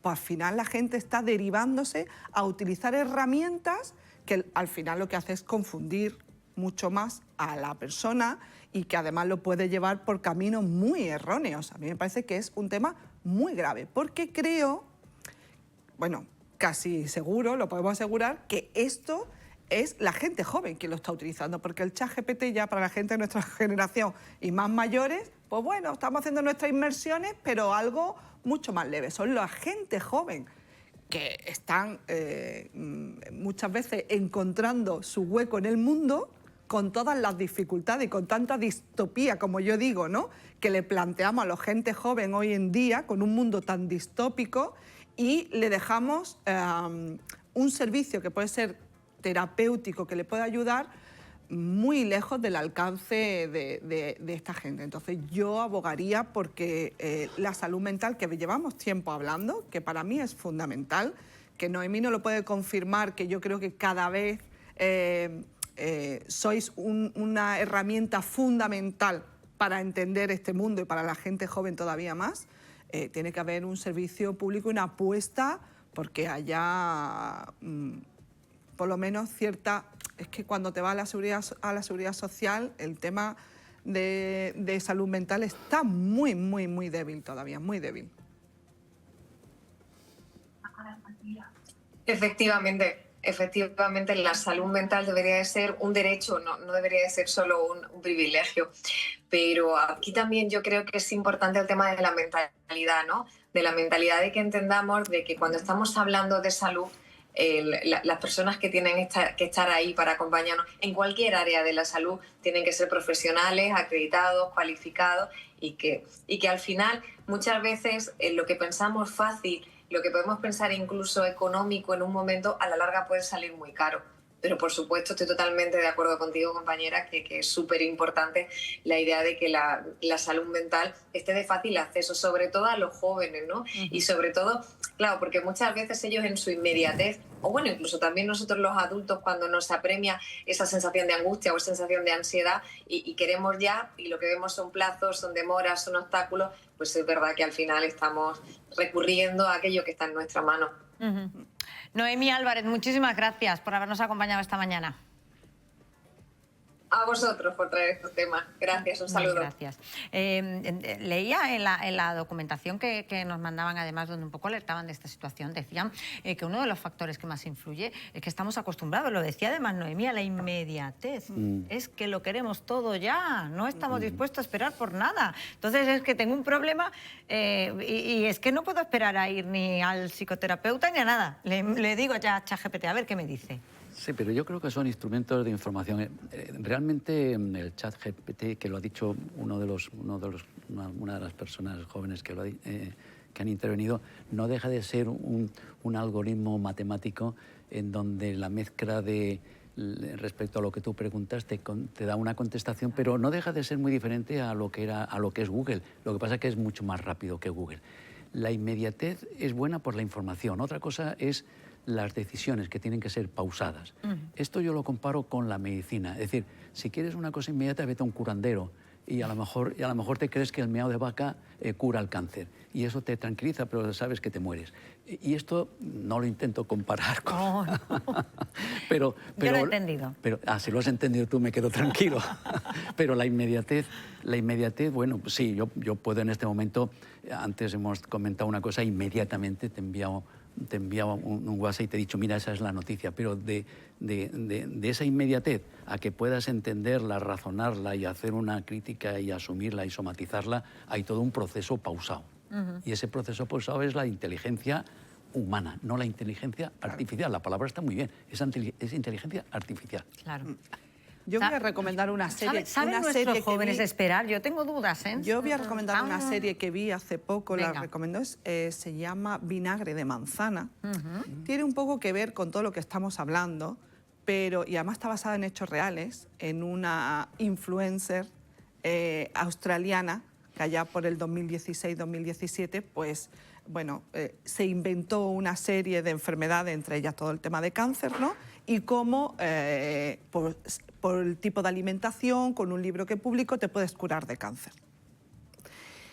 Y empezó a tener muchísimos seguidores y la gente, en vez de hacerle caso a sus oncólogos profesionales hospitalizados, porque había el caso de una señora que estaba atravesando un cáncer de mama y estaba en tratamiento de quimioterapia, que es un proceso muy fuerte. Tú pillas a la persona en un momento de debilidad importante, muy difícil, con lo cual claro. Todo este tipo de gurús, todo tipo de personas que están a pie de un clic, que te están diciendo lo que tú quieres escuchar, porque lo ha dicho Noemí. Según tú le preguntes al ChatGPT, te va a contestar. Una cosa u otra. Entonces, es al final arrastrarte y dejarte engañar. Y este tipo de cosas, yo recomiendo que veáis un poco la serie, una miniserie así cortita, bueno, pero yo me la apunto. Sí, nos deja ver cómo hoy en día funciona un poco. Yo me hago la pregunta también de dónde han quedado las amigas, ¿eh? Porque yo antes cuando tenía, iba a llorarle al hombro a tu amiga. Efectivamente, ¿dónde han quedado las buenas amigas, no? Otros iban a la iglesia a confesarse al cura. Bueno, cada uno lo suyo. Pero lo de ChatGPT lo veo como un poco personal, Hay ¿no? un fondo también de sustitución de la soledad, ¿no? Porque en mis años de infancia la calle era el sitio donde te estamos mayores, ¿eh? No. Me parece que estamos mayores. No, pero actualmente incluso te ocurrirá a ti también, seguro, que tienes amigos que al final dicen, oye, tú sabes que llevamos hablando por teléfono y no nos vemos desde hace 20 años. Y entonces tienes que organizar un viaje para verlo, porque no puede ser, estos instrumentos son magníficos y hay que ir a favor de ellos, y el mundo va hacia lo inmediato y pasa en todas las profesiones. Sí, pero como el contacto, claro, tener la persona. Pero eso lo hablamos nosotros, tenemos que pensar en nuestros jóvenes, las que tenemos igual. Gente joven a nuestro alrededor, estamos viendo cómo esto le está influenciando de una manera y hay un cambio de paradigma muy importante. Que tenemos que seguir, muy interesante. Claro, que es un tema muy interesante y podemos estar aquí toda la mañana, pero les tengo que contar que ayer en el programa nuestra compañera Rocío Carrascal, seguro que lo vieron, estuvo en el campeonato sobre la mejor ensaladilla rusa de Málaga. Por cuestión de tiempo, porque fue por unos minutos, no pudimos contarles en directo quién fue el ganador, pero ya podemos afirmar que la mejor ensaladilla rusa es la que se prepara en el restaurante M de Mariano. Saludamos a su autor, Mariano Rodríguez. Bienvenido, buenas tardes. Bien hallado, muchas gracias. Buenas tardes. A ver, Mariano, lo primero, enhorabuena. y dinos realmente si pensabas que ibas a ser el ganador. A ver. Muchas gracias. Pues mira, te digo, es que yo voy a ganar siempre que voy. Yo digo siempre lo mismo. Cuando juego con mi hija al parchís, que tiene 7 años, yo no quiero perder. Entonces voy a ganar, pero el nivel que hay era un nivel muy alto. La verdad, echamos buen rato, los compañeros, en fin. Y bueno, pues la satisfacción de ganar. Que queda segundo como el año pasado, pues también bien, si no pasa nada. Al final es un concurso, pero es verdad que a mí me gusta ganar a todo. A ver, Mariano, ¿qué tiene tu ensaladilla que la ha convertido en la mejor? Bueno, aparte de los ingredientes que todo el mundo tiene, ¿vale? Va a base de patata, zanahoria, una muy buena mayonesa y sobre todo el cariño y la pasión a los que nos dedicamos a esto. Nos mueve mucho la pasión, ¿sabes? Es fundamental. Y, solo pues le pones patata y zanahoria, ¿no, Mariano? Solo patata y zanahoria, sí. Solo, patata ¿y la mayonesa? Y la mayonesa, bueno, va una esferificación de aceituna y una quisquilla, ¿vale? Bueno. Pero la base es patata y zanahoria. Perdóname, que están llamando al teléfono y ya me han fastidiado aquí. Dame un segundito. Madre mía, Dame un madre segundito mía, que en te directo. pongo esto es lo que tiene el directo, ¿no? A ver si ahora, perdonadme. Te digo que la base es patata y zanahoria. Y luego lleva la quisquilla, que es la que nosotros ponemos una quisquilla fresca y una esferificación de aceituna, ¿vale? Pero la base es una buena patata, yo utilizo la parmentine, una buena zanahoria, cuezo la patata por un lado, la zanahoria por otro. El secreto sobre todo es que la patata no encalle y no se ponga dura. ¿Qué pasa? Que cuando saco la patata del fuego, lo que hacemos es pelarla muy rápidamente para que no se te ponga dura, ¿vale? Y a mí la ensaladilla rusa me gusta muy pasada, rollo puré, no tanto, pero la textura como si fuera un puré, ¿vale? Eso es un secreto, no hay más. A la patata y la zanahoria le meto una mayonesa de 40% girasol, 60% 0,4 y cuando nos vamos por arriba lleva 30% girasol, 70% arbequina virgen extra. Se acabó. Bueno. Cariño. Yo estoy tomando nota, Mariano. Yo que soy cocinitas y a mí me gusta, estoy tomando nota y lo voy a intentar. Porque es verdad que en la ensaladilla rusa, pues hay muchos gustos, ¿eh? Hay gente que le pone luego guisantes, hay gente que le pone un poquito de lechuga, en fin, que por inventar, yo creo que a la ensaladilla rusa se le puede poner casi cualquier cosa. Así es, cada uno a gustos colores. Yo intento hacer... Yo tengo la suerte que cocino lo que me gusta comer y me gusta mucho lo tradicional, ¿vale? Entonces, intentamos hacer lo que sea muy básica. Claro. Fíjate que es patata y zanahoria y luego le das el toque de la esferificación y la quisquilla. Pero dicen que menos es más, ¿no? Y es así.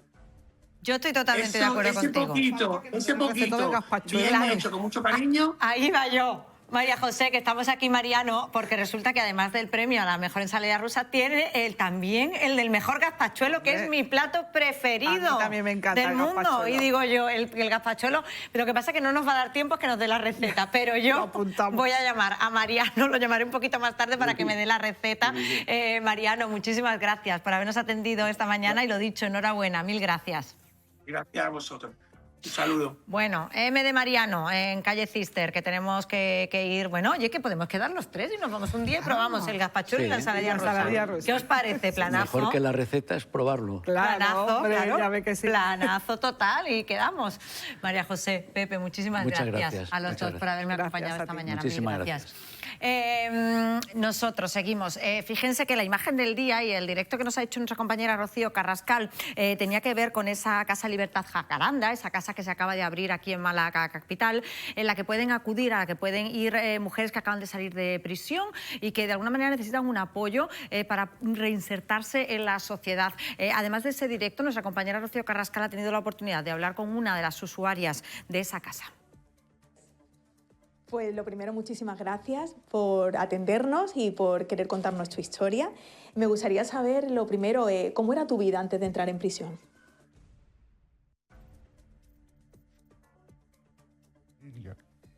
Estaba casada con 2 niños, vivíamos en el campo con nuestra casita y yo tenía un negocio, he sido autónoma, y mi ex marido también. Y nada, una vida normal, familiar, somos muy familiares. Y vivíamos en un pueblo pequeñito de Turín, y en la parte del norte de Italia.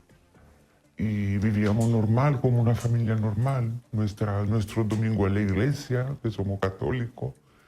Y después, así, teníamos pensado salir de mi tierra para ir al extranjero, en un sitio bonito, de mar.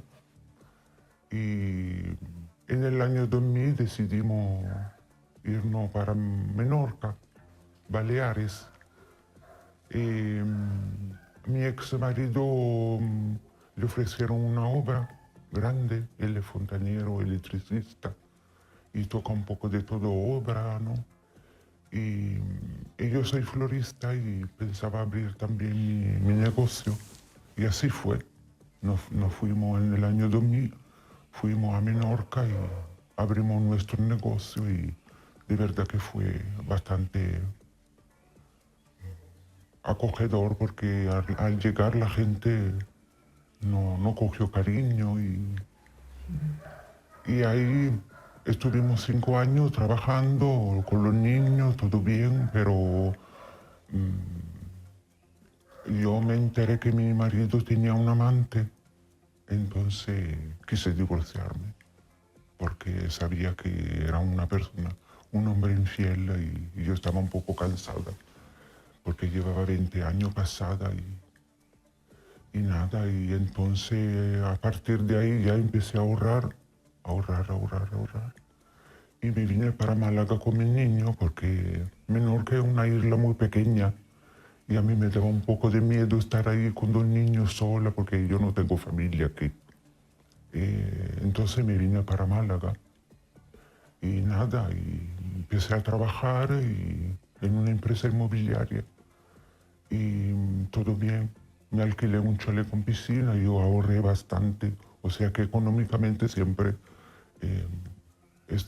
hemos estado bien, ¿no? Porque soy una pequeña emprendedora y siempre he trabajado toda mi vida.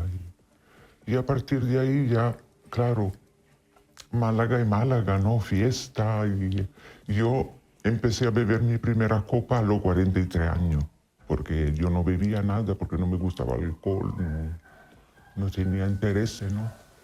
Y entonces ya fue así que me enganché con el alcohol, porque los problemas, yo bebía para olvidar los problemas, y a raíz de esto ya, con el pasar de los años, tenía mucha recaída, pedía ayuda a muchísimas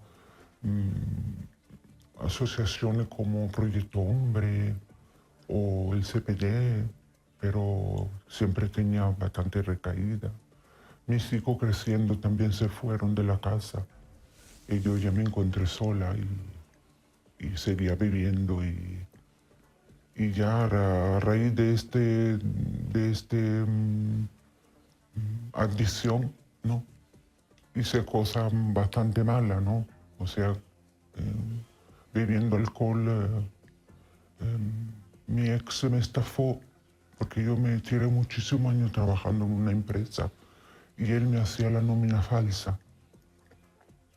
Y entonces yo, para vengarme, en un momento mío de alcoholismo, le quemé el chalet. Y entonces ya me detuvieron y tuve que entrar en la cárcel. Me dieron 5 años de condena y ahora mismo llevo 4 años. Y más o menos 1 año entre permiso y 3er grado. No volví a tocar el alcohol porque no me interesa, porque quiero, hombre, primero recuperar a mis hijos, porque son la cosa más importante que yo perdí, son mis hijos. Y estaba yo en una casa de acogida en Granada, pero preferí venir aquí, porque mi futuro yo lo veo aquí en Málaga, porque llevo muchos años, 20 años aquí, trabajando y viviendo, y entonces me muevo mejor. Y entonces ProLibertad me dio la posibilidad de acogerme. Y de verdad que muy bien, porque, hombre, hacen una obra muy bonita para nosotras, que estamos... Yo hablo por mí, que soy una persona sola. Porque me cuesta un poco hablar de mis hijos, porque ahora mismo no quieren hablar conmigo.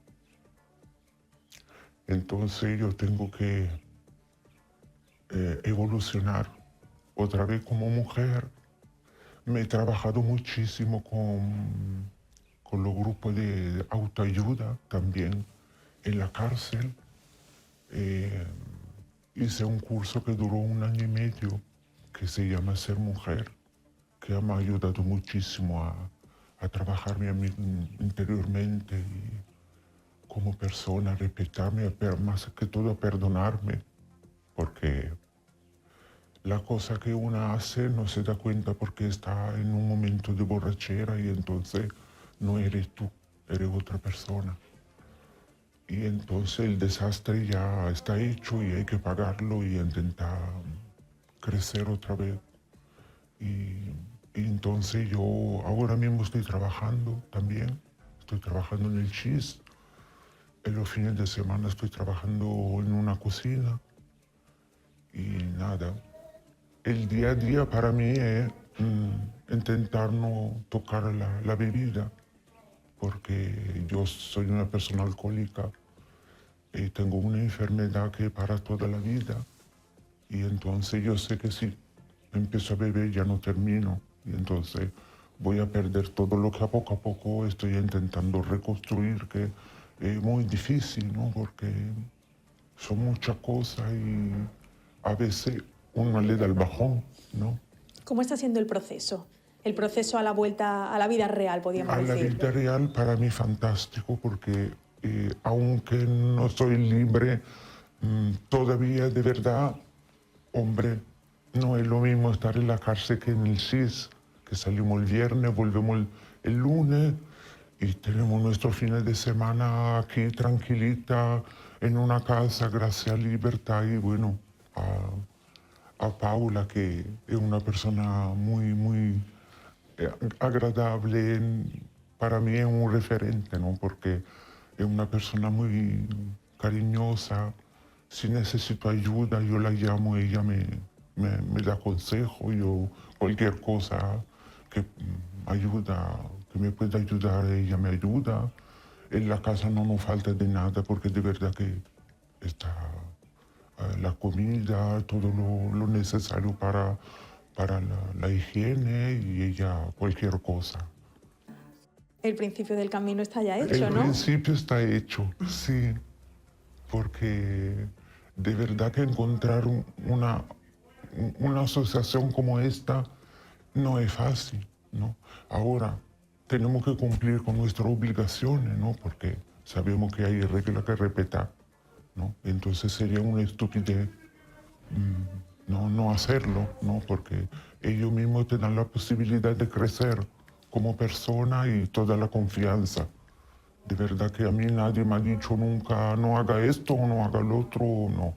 Por eso, de verdad que, hombre, tengo una edad también, ¿no? Que tengo que ser responsable y saber dónde me meto. Por eso estoy muy contenta aquí.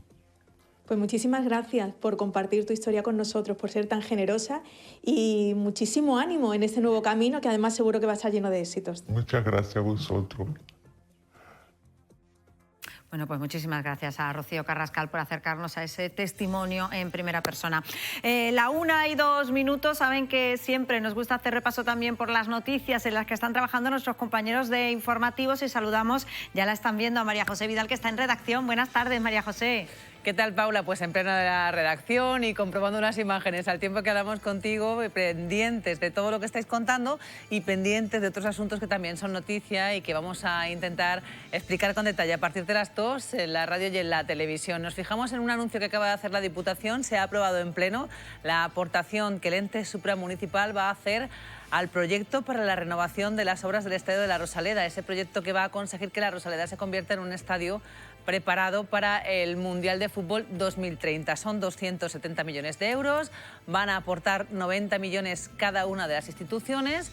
Ya conocimos la pasada semana cómo iba a ir aportando año a año la Junta de Andalucía su cantidad y hoy ya conocemos cómo lo va a hacer la Diputación de Málaga. Lo que va a hacer es que este año va a aportar 3.700.000 euros y a continuación en 2026 será 9.600.000, 29 millones en 2027, en 2028 28.600.000 euros y en 2029 19,5 millones de euros. Nos ha permitido esta noticia acercarnos de nuevo a los planes que tienen las 3 instituciones propietarias del estadio de cara a la remodelación. Y es que lo que quieren hacer es adaptar la Rosaleda a lo que pide la FIFA. Y esto es que tengan 45.000 localidades y que además la reforma incluya todo lo necesario para mejorar la digitalización y la conectividad del recinto. Por lo tanto, pendientes de lo que va a pasar con la Rosaleda y sobre todo pendientes del avance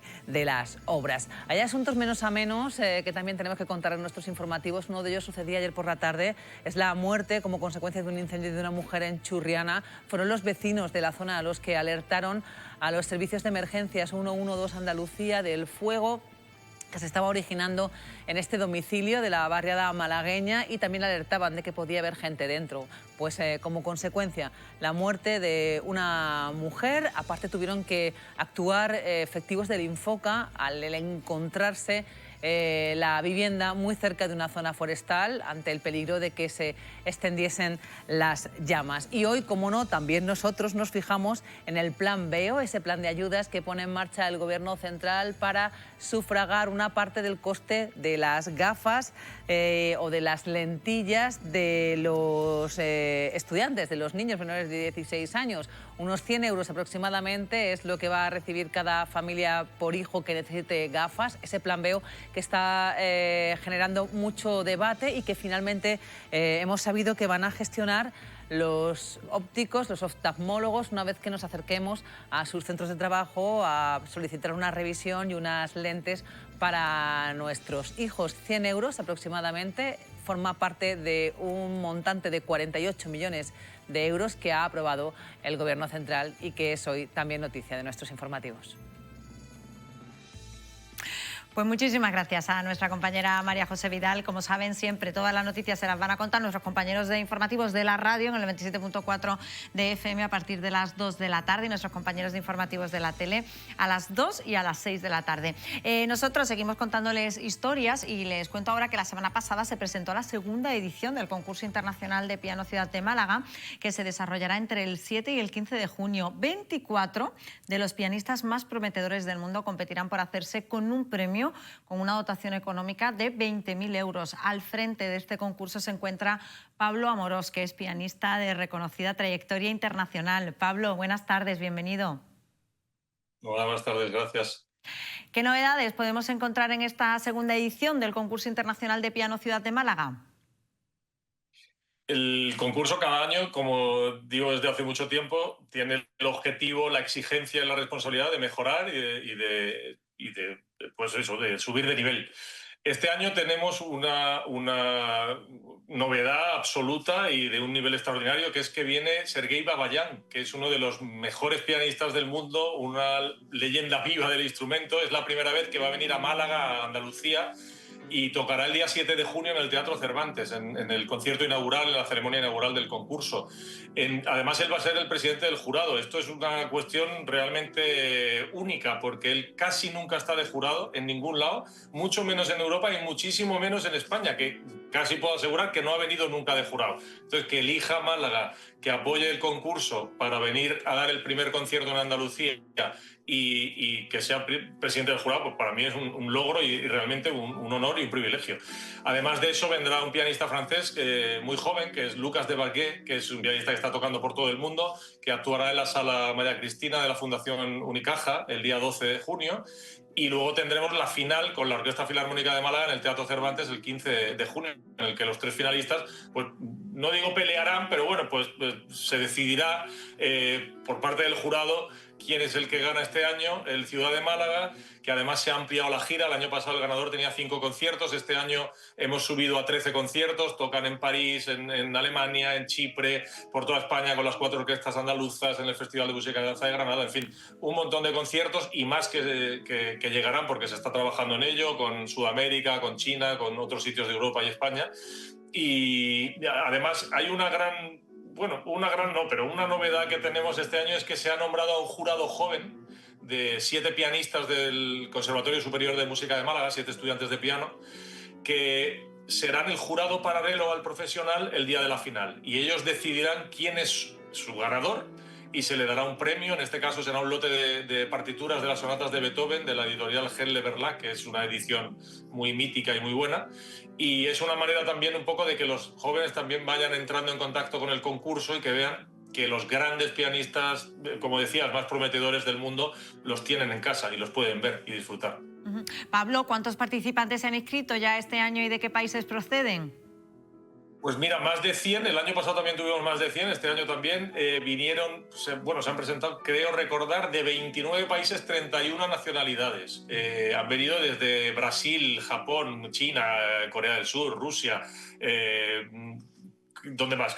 México, Estados Unidos, obviamente, Canadá, por toda Europa, desde Polonia a Italia, a España. Se han presentado pues, de muchos sitios y se han elegido a 24 que son los que vendrán a Málaga, que son de 13 países. Vienen de Israel, como decía, de Polonia, de Serbia, de Lituania. Y realmente gente muy joven. La más joven es una niña china que tiene 16 años, que es la más jovencita, y el más mayor es un pianista ruso que tiene 32, pero todos con un nivel realmente excepcional, con carreras ya muy hechas, que están tocando por salas muy importantes del mundo, que están ganando premios en concursos muy importantes. Realmente yo, que soy un enamorado del piano y de la música y del arte en general, para mí es una emoción tremenda tener a estos pianistas en Málaga y poder disfrutar de ellos y de su arte realmente. Porque Pablo, ¿cómo se estructura el concurso? Bueno, como has dicho, se presentaron 100 y pico, no me recuerdo ahora mismo el pico, pero vamos, más de 100 pianistas. Se eligieron a 24 a través de una grabación, de currículum, de cartas de recomendación, un poco de la documentación que se enviaba. Vienen 24 a Málaga, como digo, y esos 24 hacen una primera prueba los días 8 y 9 en la Sala María Cristina. De ahí pasan 12 a la segunda prueba, que son los días 10 y 11 de junio, también en la Sala María Cristina. Todas las pruebas, excepto esos 3 conciertos de los que hablé antes, del 7, 12 y 15, son de entrada libre hasta que se complete el aforo, o sea que es para que todo el mundo al que le guste el piano, la música, la cultura, el arte, el patrimonio, porque la Sala María Cristina es realmente el patrimonio nuestro de Málaga y del mundo, para que vayan y disfruten de esta gente. El día 13 es la semifinal junto al Cuarteto Gerard, que son 6 semifinalistas. El Cuarteto Gerard es uno de los cuartetos a nivel europeo más importantes que hay ahora mismo, un cuarteto joven con una proyección. Han tocado en el Concertgebouw en Ámsterdam, han tocado en Alemania, en España, han ganado premios por todos sitios. Y luego el día 15 es la final en el Teatro Cervantes, como decía. Otra de las novedades de este año es que haremos el premio del público. Entonces el público de la final podrá votar por su favorito y se le dará también un premio especial. Entonces, bueno, son cosas que a mí, yo siempre digo, a mí me interesa que Málaga, Andalucía, España y bueno, yo digo, y la humanidad acojan el concurso como propio, como un símbolo musical y cultural de nuestra tierra, porque realmente lo es. Pablo Morós, muchísimas gracias por habernos acompañado esta mañana. Muchas gracias por tenerme aquí, gracias. Bueno, pues era la última historia que les queríamos contar esta mañana y que viene de ese concurso Ciudad de Málaga, concurso de piano Ciudad de Málaga, del que disfrutaremos en las próximas semanas y que nos sirve para adelantarles parte de la programación de esta casa de Canal Málaga. Hoy nos llega de la mano de nuestra compañera Lara Hernández. Esta semana de Calle en Calle hace una parada en Puerto de la Torre. Vamos a hablar con el concejal Jacobo Florido acerca de ese gran parque urbano Andrés Jiménez Díaz. Ya hay un presupuesto destinado para ello y nos va a dar todos los detalles en lo que va a consistir esa remodelación de ese entorno. Además, vamos a profundizar, a conocer la gran labor que realizan desde la Asociación Alelí para ayudar a aquellas personas que pierden seres queridos. Les hacen un acompañamiento psicológico de manera integral para ayudarles a salir de esos difíciles momentos. Y también vamos a estar con el Club de Silvestrismo. Sí, hay un club de silvestrismo aquí en Puerto de la Torre y nos van a contar cómo educan a esos pájaros silvestres en el canto. Así que les espero a partir de las 10 de la noche de Calle en Calle, en Canal Málaga. Bueno, pues todos pendientes de nuestra compañera Lara Hernández. Completamos ahora la información con actividades que van a tener lugar en la ciudad, como siempre con nuestra agenda cultural.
Pues agenda cultural que nos lleva al final del programa. Hoy nos despedimos con ella, con Melody, que ha publicado su nuevo single Apagón. Con ella nos despedimos, pero volvemos mañana a partir de las 11:30 de la mañana. Gracias.